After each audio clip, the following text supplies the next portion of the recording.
Joining us now, Congresswoman Beth Van Duyne from House Ways and Means and former CBO Director Doug Holtz-Eakin. We got to move on to this. Larry Summers, Congresswoman and Doug.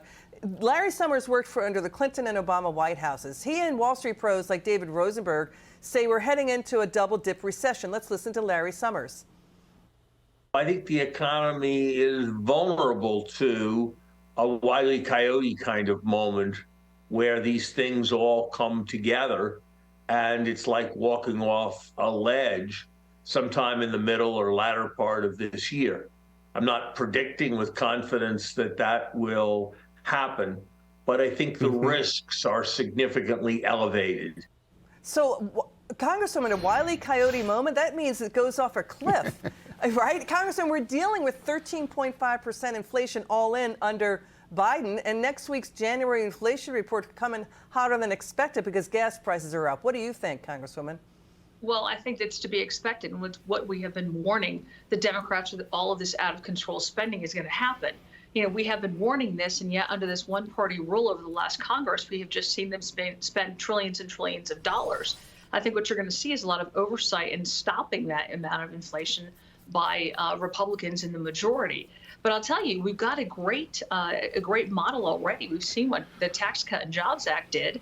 You know, when you allow people to keep more money in their pockets, you give them more money to be able to deal with. You allow companies to invest in their businesses and in their employees. You're going to see reinvestment in America. That's what we've seen. And no better example is happening in Texas. I mean, Texas right now, when you look at the net job growth, is 60% of the net job growth has happened in Texas. And in fact, the Dallas-Fort Worth area has increased more jobs in the last year than 46 states. Well, that's amazing. That's amazing. What Congresswoman Van Duyne just said is amazing, Doug, that, you know, it's getting the government out of the way in Texas. Andy Puzder points out the 4 record high federal deficits, 2009, 2021, 2022, 3 came when Biden was in the White House, either as vice president or president. Let's listen to, Arkansas Governor Sarah Huckabee Sanders again go after the White House and Democrats. Watch this.